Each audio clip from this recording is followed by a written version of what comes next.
प्रिय छात्रों नमस्कार। गुरु स्टडी पॉइंट में आपका स्वागत है। आज हम क्लास 8 की एक्सरसाइज 2.1 के 4 to 6 क्वेश्चनों को सॉल्व करेंगे। तो उससे पहले मैं आपको कुछ बता देता हूँ सिंबल के बारे में, जो कैसे चेंज होते हैं। तो प्लस, माइनस, मल्टीप्लाई, डिवाइड। तो प्लस इक्वल में हो तो ये लेफ्ट साइड से राइट की तरफ जाएगा तो ये माइनस हो जाएगा, और राइट की तरफ से लेफ्ट की तरफ आएगा तो ये प्लस हो जाएगा। ऐसे ही माइनस इक्वल में लेफ्ट से राइट की तरफ जाएगा तो प्लस हो जाएगा। ऐसे ही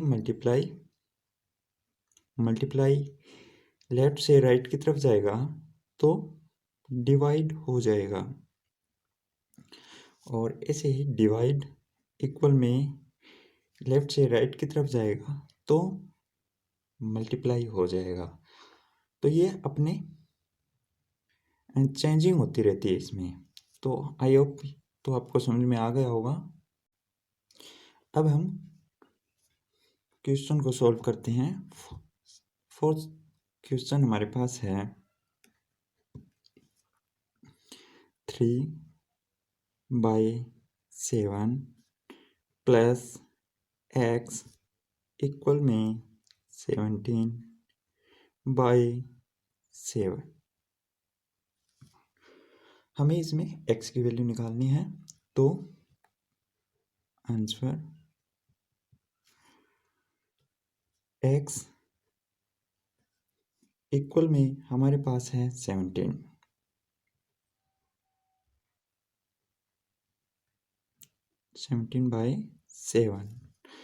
अब हमारे पास x हमने ले लिया, 17 ले लिया है। अब हमारे पास बचा है 3/7। तो ये लेफ्ट से राइट की तरफ जाएगा, इक्वल है बीच में, तो ये प्लस का है। प्लस का ये इस साइड आएगा तो माइनस का हो जाएगा। 3 माइनस का 3/7। नेक्स्ट इक्वल x इक्वल में, अब इसमें क्या है, बाय में है तो इसका एलसीएम निकलेगा। फर्स्ट टाइम एलसीएम, जब ये नंबरेटर है और डिनोमिनेटर है, ये नंबरेटर ये डिनोमिनेटर, तो डिनोमिनेटर इक्वल है तो इसका सेम एलसीएम बन जाएगा 7 7 7। अगर यहाँ 2 2 होता तो 2 2, अगर यहाँ 2 4 होता तो 4 बनता। ठीक है, तो अब 7 7 से डिवाइड होगा तो 7 1 जा 7 को 7 से डिवाइड करेंगे तो यानी 7 की टेबल में 7 किस पे आता है, 1 पे आता है। तो 1 को नंबरेटर से मल्टीप्लाई करते हैं, इस नंबरेटर को, तो 1 आया है, 1 को 17 से मल्टीप्लाई करेंगे, 71 जा 17।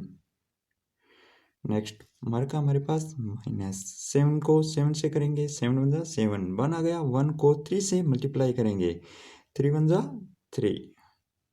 ठीक है, इक्वल में हमारे पास है 17 में से 3 हम माइनस करेंगे तो 14 हमें मिलता है, और बाय में हमारे पास 7 है। नेक्स्ट x इक्वल में 14/7। अब ये 14 कैंसिल होता है 7 पे, तो कैंसिल कर देंगे इसको, 7 1 जा 7 और 7 2 जा 14। तो क्या हो जाएगा, ये x की वैल्यू हमारे पास, सॉरी मैं यहाँ लिख देता हूँ,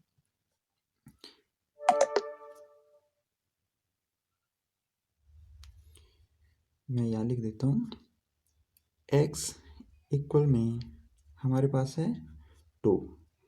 तो गेट आंसर 2।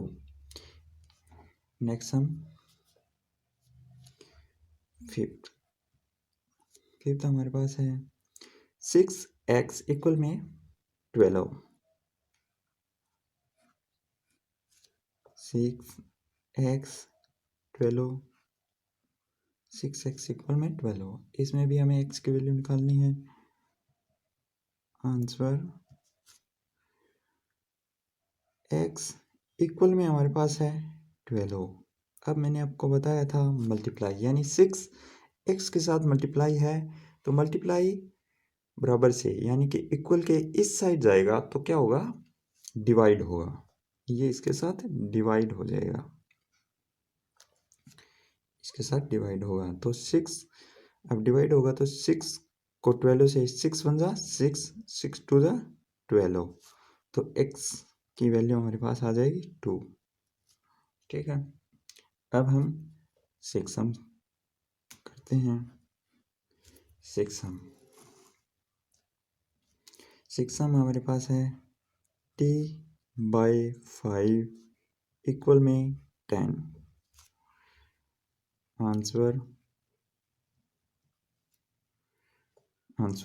तो हमें भी इसमें t की वैल्यू निकालनी है, तो t की वैल्यू निकालनी है तो t इक्वल में हमारे पास क्या है, पहले मैं सेम लिख लेता हूँ इसको, t/5 इक्वल 10।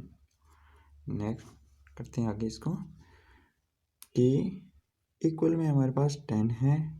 अब देखो t/5 वाई, तो 5 बाय में है तो बाय यानी कि डिवाइड में है, तो डिवाइड क्या होता है, मैंने बताया था डिवाइड होता है मल्टीप्लाई, यानी कि इक्वल के इस साइड यानी लेफ्ट से राइट की तरफ जाएगा या राइट से लेफ्ट की तरफ आएगा तो भी ये मल्टीप्लाई होता है, यानी कि लेफ्ट से राइट की तरफ जा रहा है तो मल्टीप्लाई होगा ये 10 के साथ ऐसे।